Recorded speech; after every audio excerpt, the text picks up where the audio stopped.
তারেক রহমানের নেতৃত্বে নয়া সরকারের শপথ মঙ্গলবার। সংসদ সদস্যদের শপথ 2 দফায়। মন্ত্রী প্রতিমন্ত্রীদের জন্য প্রস্তুত 36টি বাসভবন। ইসলামী আন্দোলনের আমিরের বাসায় তারেক রহমান। সংসদে প্রতিনিধিত্ব করবেন ঢাকা 17 আসনের। ইতিহাসে স্মরণীয় হয়ে থাকবে ত্রয়োদশ সংসদ নির্বাচন। জাতির উদ্দেশ্যে বিদায়ী ভাষণে প্রধান উপদেষ্টা বললেন, জুলাই শহীদদের ভুলে যাওয়া যাবে না। জুলাই সনদে এনসিপির স্বাক্ষর। সংসদ সদস্যদের শপথ গ্রহণের মধ্য দিয়ে দেশের গণতান্ত্রিক প্রক্রিয়ার নতুন অধ্যায় সূচিত হবে, জামায়াত আমিরের আশা। দেখছিলেন ক্রাউন সিমেন্ট সংবাদ শিরোনাম। আর মাত্র কয়েক ঘন্টা, 17 ফেব্রুয়ারি মঙ্গলবার জাতীয় সংসদ ভবনে শপথ নিতে যাচ্ছেন আইনসভার 297 জন নির্বাচিত জনপ্রতিনিধি। বিকেলে শপথ নেবেন নতুন প্রধানমন্ত্রী এবং মন্ত্রিসভার সদস্যরা। নবনির্বাচিত সংসদ সদস্য ও মন্ত্রিসভার শপথ অনুষ্ঠান ঘিরে কর্মব্যস্ত সংসদ সচিবালয়। নতুন সরকারের মন্ত্রিসভায় জন আকাঙ্ক্ষার বাস্তবায়ন ঘটবে, তবে এর পরিসর ছোট হতে চলেছে জানিয়েছেন সংশ্লিষ্টরা। নাবিল জাহাঙ্গীরের রিপোর্ট, ক্যামেরায় জামাল উদ্দিন। নতুন সরকারের শপথ অনুষ্ঠান ঘিরে ব্যাপক প্রস্তুতি জাতীয় সংসদ ভবনের দক্ষিণ প্লাজায়। দীর্ঘদিনের প্রথা ভেঙে বঙ্গভবনের বদলে এবার এখানেই শপথ নেবেন নবনির্বাচিত সংসদ সদস্য এবং নতুন সরকারের মন্ত্রীরা। প্রায় 1200 অতিথিকে আমন্ত্রণ জানানো হয়েছে শপথ অনুষ্ঠানে। দেশের গুরুত্বপূর্ণ ব্যক্তিরা ছাড়াও উপস্থিত থাকবেন বিভিন্ন দেশের প্রতিনিধিরা। সকালে শপথ পড়ানো হবে ত্রয়োদশ জাতীয় সংসদ নির্বাচনে বিজয়ী সংসদ সদস্যদের, আর বিকালে শপথ নেবেন মন্ত্রী পরিষদের সদস্যরা। সংবিধান মেনেই নতুন সরকার শপথ নেবে জানিয়েছেন বিএনপির যুগ্ম মহাসচিব শহীদ উদ্দিন চৌধুরী এনি। একটা নতুন সরকার যখন দায়িত্ব নেয়, বঙ্গভবনে সেই পরবর্তী শপথটা অনুষ্ঠিত হয় নতুন সরকারের। কিন্তু এবার একটু উন্মুক্ত পরিবেশে এবং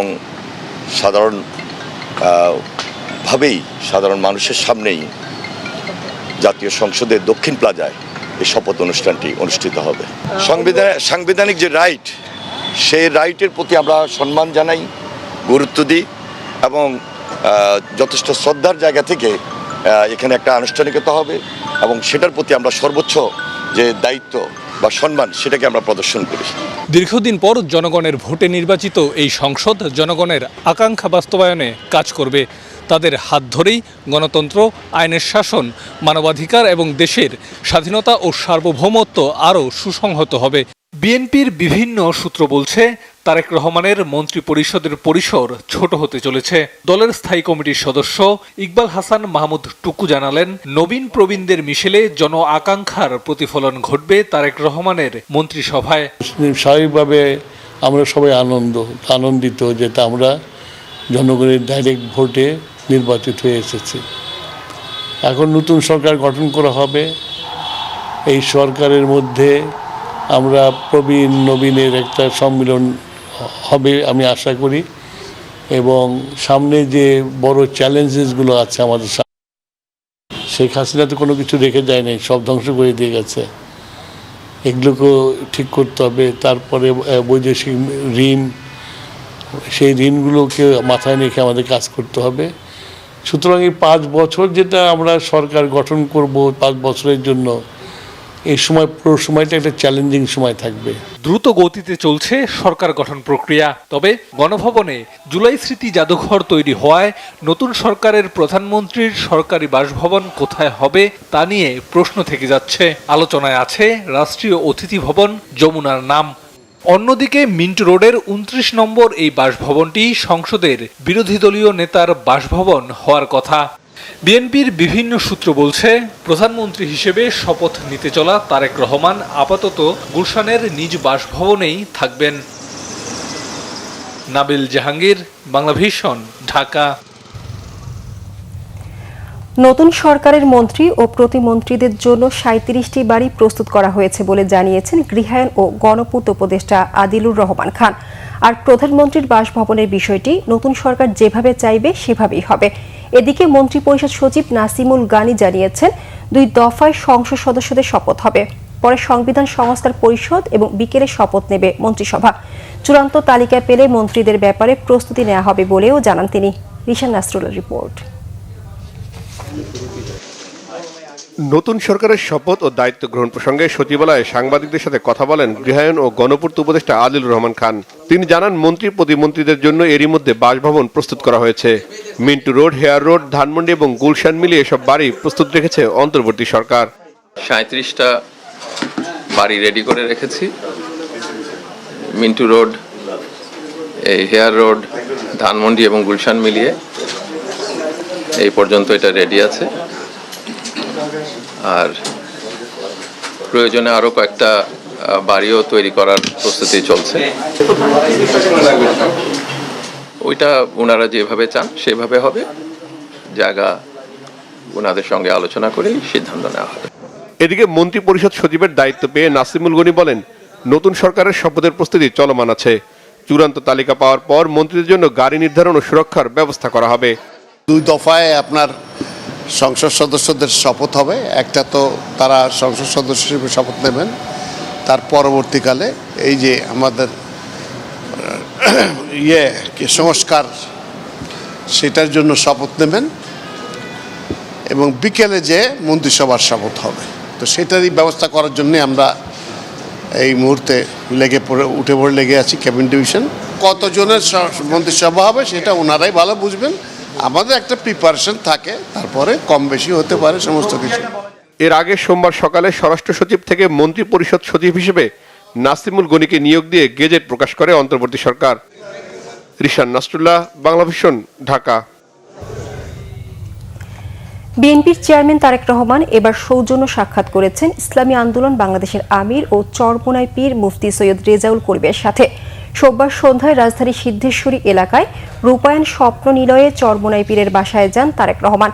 সেখানে ইসলামী আন্দোলন বাংলাদেশের আমির মুফতি সৈয়দ রেজাউল করিমের সাথে নির্বাচন পরবর্তী রাজনৈতিক সহ নানা বিষয়ে আলোচনা হয়েছে। এ সময় উপস্থিত ছিলেন বিএনপি মহাসচিব মির্জা ফখরুল ইসলাম আলমগীর। গত বৃহস্পতিবার অনুষ্ঠিত নির্বাচনে 297 আসনের ফলাফলে দেখা গেছে বিএনপি এককভাবে 209টি আসনে জয়লাভ করে একক সংখ্যাগরিষ্ঠতা অর্জন করেছে। জোটের শরিকদের আরও 3টি আসন মিলিয়ে বিএনপি জোটের বর্তমান আসন সংখ্যা 212টি। আগামী দিনে তিনি শপথ নেবেন প্রধানমন্ত্রী হিসাবে। আমরা মনে করি তিনি যে আন্তরিকতার পরিচয় দিয়েছেন, তিনি আমাদের নেতা পীর সাহেব চরমোনাইয়ের সঙ্গে দেখা করতে এসেছেন এবং আগামীতে দেশ গঠনে ইনি সহযোগিতা চেয়েছেন। আমাদের নেতা পীর সাহেব চরমোনাই তিনিও বলেছেন, আপনারা ভালো কাজ করলে আমরা অবশ্যই পাশে থাকব।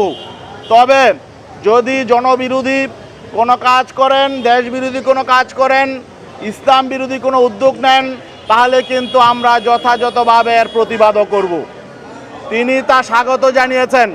তিনি বলেছেন অবশ্যই রাজনৈতিক দলগুলো স্বাধীনভাবে রাজনীতি করবে, তবে প্রতিবাদ করার আগে, আন্দোলন করার আগে আমাদেরকে আলাপ আলোচনা চালিয়ে যেতে হবে। আমরা বলেছি অবশ্যই আমরা একটি নিয়মতান্ত্রিক রাজনৈতিক দল, আমরা অবশ্যই গঠনমূলক রাজনীতি করব। সংসদ সদস্য হিসেবে শপথ নেওয়ার আগে ঢাকা 17 আসন রেখে বগুড়া 6 আসন ছেড়ে দিয়ে নির্বাচন কমিশনে চিঠি দিয়েছেন বিএনপির চেয়ারম্যান তারেক রহমান।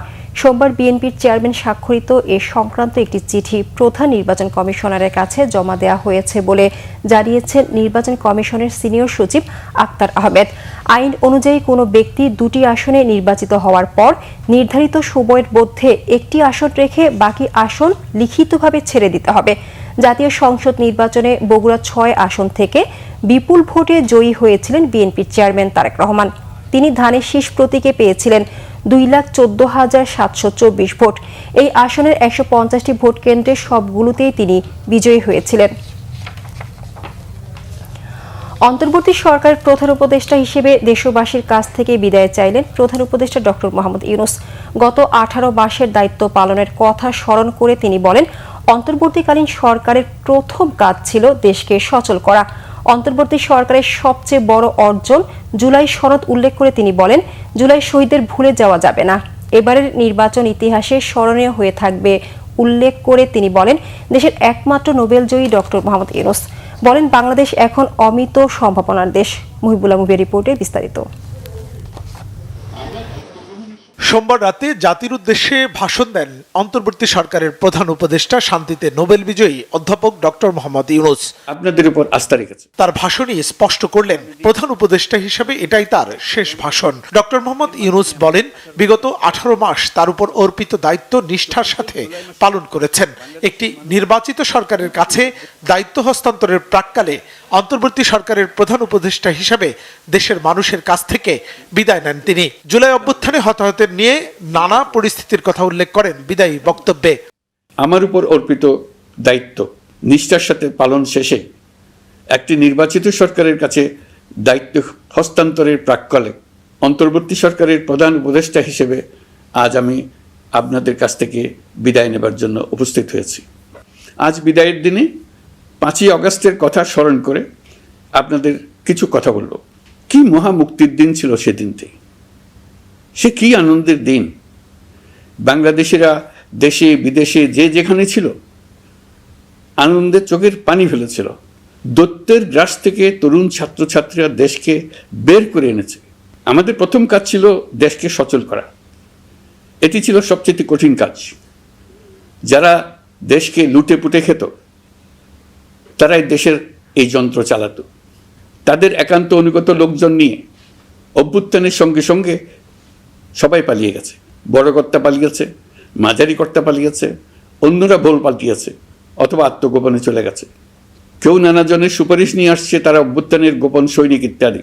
সরকারের ভেতর যারা পালিয়ে যাননি তাদের মধ্যে কাকে বিশ্বাস করবেন, কাকে বিশ্বাস করবেন না, এটি মহাসংকট হয়ে দাঁড়ালো। যতই মৃতদেহের অঙ্গ প্রত্যঙ্গবিহীন দেহের সন্ধান আসছিল ততই তারা চিহ্নিত হচ্ছিল। ডক্টর ইউনূস বলেন 1.5 যুগ পর দেশে একটি জাতীয় নির্বাচন এবং ব্যাপক সাংবিধানিক পরিবর্তনের জন্য সর্বসম্মত জুলাই সনদের উপর গণভোট হয়েছে। এই নির্বাচন ইতিহাসে স্মরণীয় হয়ে থাকবে বলেও মনে করেন তিনি। সেই থেকে 18 মাস চলে গেছে, অবশেষে 12ই ফেব্রুয়ারি আসলো।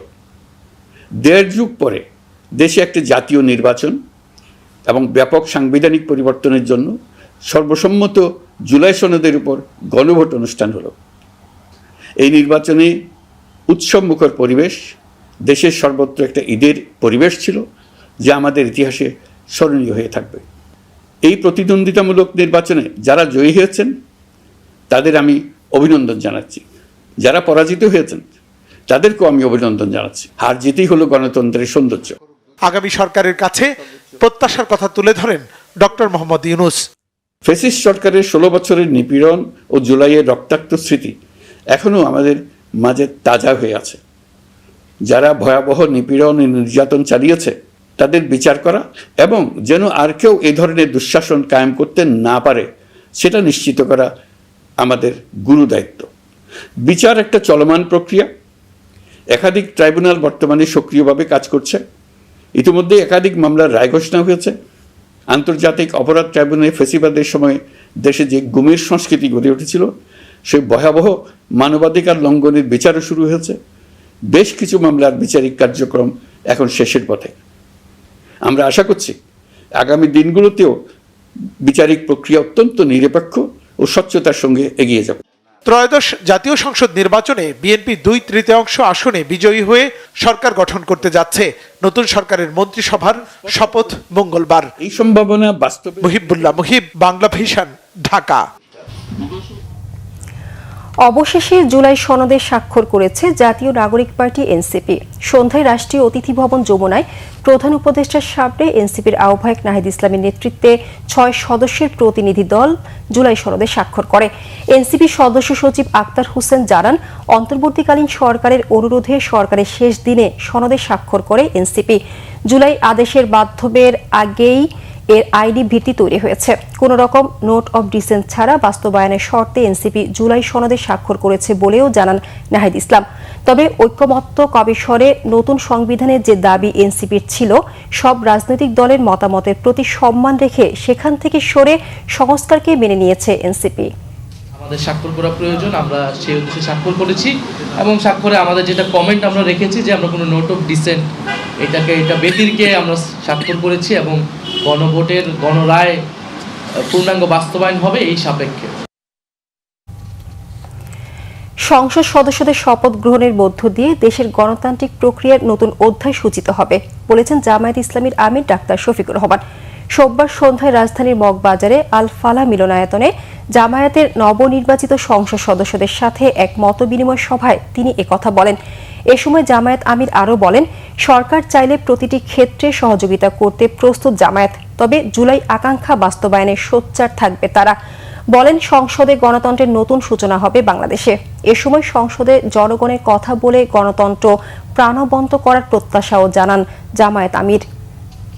প্রত্যেকটি ন্যায়সঙ্গত ব্যাপারে আমাদের সহযোগিতা সমর্থন থাকবে, কিন্তু দেশ এবং জাতির কোনো ক্ষতি হলে অবশ্যই আমরা প্রতিবাদ করব। কোরআনের মূলনীতির ভিত্তিতেই আমাদের এই অবস্থান স্পষ্ট। প্রাতিষ্ঠানিক সকল স্ট্রাকচারই প্রায় ধ্বংস হয়ে গিয়েছে। এগুলাকে ফিরিয়ে আনতে হলে অবশ্যই দায়িত্ব বেশি সরকারি দলের, তাদেরকেই মূল ভূমিকা রাখতে হবে। তারা যদি মূল ভূমিকা রাখেন তাহলে রাষ্ট্রের যে অঙ্গগুলো বিকল হয়ে পড়েছে সেগুলোকে সচল করা সম্ভব বলে আমরা মনে করি। দুর্নীতির বদনাম নেই এমন নেতাদেরই মন্ত্রী পরিষদে আনা হবে আশা বিএনপির স্থায়ী কমিটির সদস্য অবসরপ্রাপ্ত মেজর হাফিজউদ্দিন আহমেদের। জানান, বিএনপি নির্বাচনী জোটের প্রার্থীরাও মন্ত্রিসভায় থাকতে পারেন। স্বাধীনতা যুদ্ধের সর্বাধিনায়ক জেনারেল এম.এ.জি. উসমানীর ৪২তম মৃত্যুবার্ষিকী উপলক্ষে সোমবার সকালে রাজধানীর রাওয়া ক্লাবে এক আলোচনা সভা ও বিশেষ দোয়া মাহফিল শেষে সাংবাদিকদের এসব কথা বলেন তিনি। আগামীতে বাংলাদেশের উজ্জ্বল ভবিষ্যৎ অপেক্ষা করছে উল্লেখ করে হাফিজ বলেন, নতুন সরকার দেশ বিনির্মাণে যে কোনো বাধা ঐক্যবদ্ধভাবে মোকাবেলা করবে। বিরোধী দলকেও মানুষের আশা প্রত্যাশা রক্ষায় ভূমিকা রাখতে হবে। এছাড়া শান্তিপূর্ণ নির্বাচন উপহার দেওয়ায় সেনাবাহিনীকে ধন্যবাদ জানিয়ে সামরিক বাহিনীকে রাজনীতিতে না জড়ানোর আহ্বানও জানান ভোলা ৩ আসনের সদ্য বিজয়ী বিএনপির এই নেতা। আন্দোলন সংগ্রাম করেছে, অবদান রেখেছে, তারা নিশ্চয়ই এই মন্ত্রিসভায় স্থান পাবেন এবং মন্ত্রিসভায় আমরা আশা করি যে দুর্নীতি নিয়ে যাদের কোনো বদনাম নাই এ ধরনের ব্যক্তিরাই মন্ত্রিসভায় স্থান পাবেন, যাদের দক্ষতা আছে, জনগণের মধ্যে জনপ্রিয়তা আছে এবং স্বাধীনতার সার্বভৌমত্ব অক্ষুণ্ণ রাখার ক্ষেত্রে যারা কখনোই কোনো আপোষ করে না, এই ধরনের ব্যক্তিরা মন্ত্রিসভায় থাকবেন বলে আমি আশা করছি। জোটের সদস্য আমি আশা করি তারা থাকবেন। কজন থাকবেন ঠিক বলতে পারছি না, তবে তারা থাকবেন। বিএনপির স্থায়ী কমিটির সদস্য সালাউদ্দিন আহমেদ জানিয়েছেন, স্পিকার বা ডেপুটি স্পিকারের অবর্তমানে সংবিধান অনুযায়ী শপথ পড়াতে পারবেন প্রধান নির্বাচন কমিশনার। একই সাথে বিরোধী দলের ছায়া সংসদ গঠনকে বিএনপি ইতিবাচক হিসেবে দেখছেন বলেও জানান তিনি।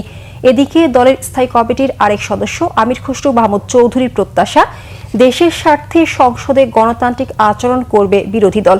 শুভ মাহফুজের রিপোর্ট। শপথ গ্রহণের আগের দিন সোমবারও উচ্ছ্বসিত নেতাকর্মীদের ভিড় বিএনপির গুলশান কার্যালয়ের সামনে। দুপুর ১টার আগে আগে কার্যালয়ে আসেন দলের চেয়ারম্যান তারেক রহমান। ত্রয়োদশ জাতীয় সংসদের সদস্য মন্ত্রিসভার শপথের পাশাপাশি এবারের সংসদে সংবিধান সংস্কার পরিষদ, বিরোধী জোটের ছায়া মন্ত্রিসভা সহ বিভিন্ন বিষয়ে থাকছে নতুনত্ব। গুলশান কার্যালয়ে প্রবেশের আগে সাংবাদিকদের সাথে এসব বিষয়ে কথা বলেন বিএনপির স্থায়ী কমিটির সদস্য সালাউদ্দিন আহমেদ।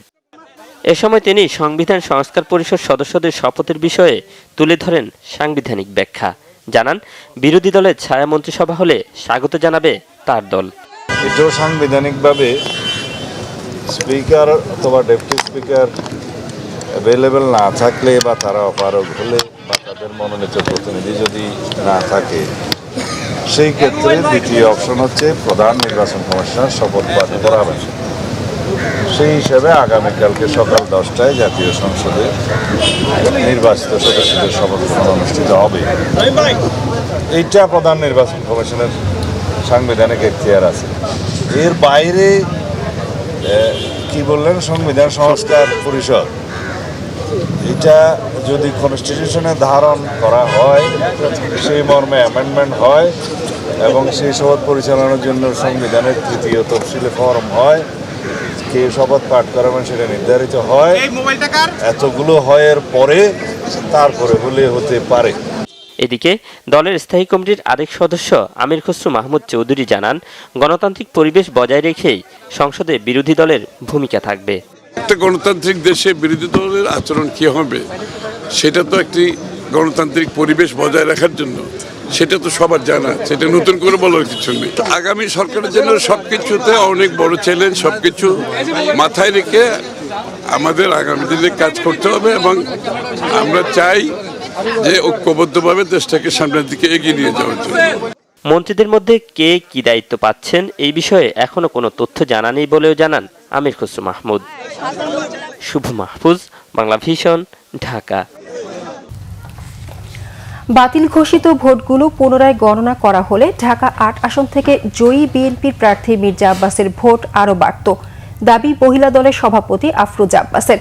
বিকেলে রাজধানীর দক্ষিণ শাহজাদপুরে সংবাদ সম্মেলনে আফরোজা আব্বাস অভিযোগ করেন, নির্বাচন কমিশন ও কেন্দ্রে দায়িত্বরত ম্যাজিস্ট্রেটের নির্দেশনা থাকা সত্ত্বেও সিদ্ধেশ্বরী বয়েজ উচ্চ বিদ্যালয়ের ভোট কেন্দ্রের ধারে শীষের বাতিল হওয়া ভোট বৈধ করা হয়নি। এজন্য প্রিজাইডিং অফিসারের বিরুদ্ধে অসহযোগিতার অভিযোগও করেন মির্জা আব্বাসের সহধর্মিণী। বলেন, নির্বাচন কমিশনের নির্দেশনা যথাযথভাবে বাস্তবায়ন হয়নি। এতে করে ভোট গ্রহণ ও ফলাফল প্রতিক্রিয়ায় বিভ্রান্তি তৈরি হয়েছে। তিনি আরও দাবি করেন, মির্জা আব্বাসের প্রধান নির্বাচনী দায়িত্বের অংশ হিসেবে সব কেন্দ্রে যাওয়ার তার আইনগত অধিকার রয়েছে। সেই মোতাবেক তিনি ভোট কেন্দ্রে গিয়েছেন, কিন্তু কোথাও কোনো প্রভাব বিস্তার করেননি। প্রত্যেকটা কেন্দ্রে আমি তারপর বের হওয়ার পরে শুনছিলাম ideal school, Kamalapur girls school, অনেক স্কুল, আমাদের প্রত্যেকটা কেন্দ্রে ৭০টা, ৭৫টা, ৪০টা, ৫০টা করে ভোট এরকম করে বাতিল করে দিয়েছে। এই ভোটগুলোকে যদি বৈধ করা হতো তাহলে কিন্তু অনেক কয়েক হাজার ভোট আরো বেড়ে যেত মির্জা আব্বাসের। রিটার্নিং কর্মকর্তার অফিসে গিয়েছি রাত্রে ৯টার দিকে এবং আমি লিখিত একটা চিঠি কমপ্লেন দিয়ে আসছি যে এই ভোটগুলোকে যেন বৈধ করা হয়, কিন্তু এখন পর্যন্ত সেটা করা হয়নি। রাজধানীর কারওয়ান বাজারের কাঠপট্টিতে লাগা আগুন নিয়ন্ত্রণে এনেছে ফায়ার সার্ভিস, তবে আগুন লাগার কারণ জানা যায়নি। সোমবার রাত 10:30টার দিকে কারওয়ান বাজার মাছের আড়তের কাছে সিএনজি স্টেশনের পেছনে কাঠপট্টির একটি বিল্ডিংয়ে আগুন লাগে। খবর পেয়ে ফায়ার সার্ভিসের 4টি ইউনিট যায় ঘটনাস্থলে, পরে আরও 6টি ইউনিট যোগ দেয়। সম্মিলিত চেষ্টায় আগুন নিয়ন্ত্রণে নিয়ে আসে ফায়ার সার্ভিস। ঘটনাস্থলে থাকা লোকজন জানায়, ভবনের বিভিন্ন ফ্লোরে গুদাম রয়েছে, বিল্ডিংয়ের আশেপাশে কাঠের দোকানও রয়েছে, তবে কিভাবে আগুন লেগেছে তা জানা যায়নি এবং হতাহতেরও কোনো কারণ পাওয়া যায়নি বলে জানান ফায়ার সার্ভিস কর্মকর্তা। এদিকে একই সময় পুরান ঢাকার আগামাসি লেনের একটি জুতার কারখানায়ও আগুন লাগে। ফায়ার সার্ভিসের 3টি ইউনিটের সহায়তায় নিয়ন্ত্রণে আনা হয় আগুন। রাজধানীর মিরপুরে উৎসব মুখর ও বর্ণিল আয়োজনে অনুষ্ঠিত হয়েছে এভেরুস ইন্টারন্যাশনাল স্কুলের বার্ষিক ক্রীড়া প্রতিযোগিতা। দিনব্যাপী মিরপুর সিটি ক্লাব মাঠে প্রতিযোগিতা হয়।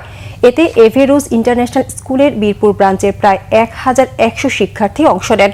ছিলেন শিক্ষক, স্টাফ এবং অভিভাবকরা। আয়োজনে মোট 251টি ক্রীড়া ইভেন্ট হয়। প্রধান অতিথি ছিলেন এভেরুস ইন্টারন্যাশনাল স্কুল মিরপুরের প্রতিষ্ঠাতা চেয়ারম্যান ও head of school Mohammad Anisur Rahman Sohag. Guest of honour হিসেবে ছিলেন লিড স্কলার এভেরুস শরিয়া ও ইসলামিক সেন্টারের প্রফেসর মুক্তার আহমেদ। ছিলেন উইজডম ইন্টারন্যাশনাল স্কুল অ্যান্ড কলেজের চেয়ারম্যান মজিদুল হক। অংশ নেন সিটি ব্যাংকের head of Islamic banking Mohammad Afzalul Islam. বিশেষ অতিথি ছিলেন ব্রিটিশ কাউন্সিল সার্ভিসেস লিমিটেডের ব্যবস্থাপনা পরিচালক জুনায়েদ আহমেদ। সভাপতিত্ব করেন এভেরুস ইন্টারন্যাশনাল স্কুল মিরপুরের ব্যবস্থাপনা পরিচালক গোলাম মুস্তফা। প্রতিযোগিতা শেষে বিজয়ীদের মাঝে পুরস্কার বিতরণ করা হয়। সংবাদ শেষ করব ক্রাউন সিমেন্ট শিরোনামগুলো আরেকবার জানিয়ে। তারেক রহমানের নেতৃত্বে নয়া সরকারের শপথ মঙ্গলবার। সংসদ সদস্যদের শপথ 2 দফায়। মন্ত্রী প্রতিমন্ত্রীদের জন্য প্রস্তুত 36টি বাসভবন। ইসলামী আন্দোলনের আমিরের বাসায় তারেক রহমান সংসদে প্রতিনিধিত্ব করবেন ঢাকা 17 আসনের।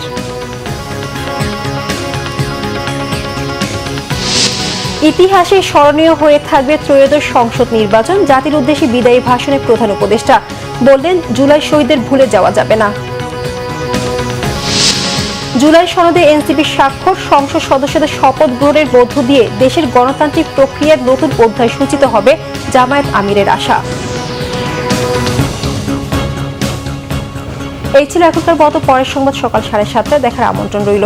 এছাড়া বাংলাভিশন সংবাদ ও সংবাদ সংশ্লিষ্ট অনুষ্ঠান দেখতে ভিজিট করুন www.bbnews24.com ও facebook.com/banglavision news এবং সাবস্ক্রাইব করুন youtube.com/banglavision news।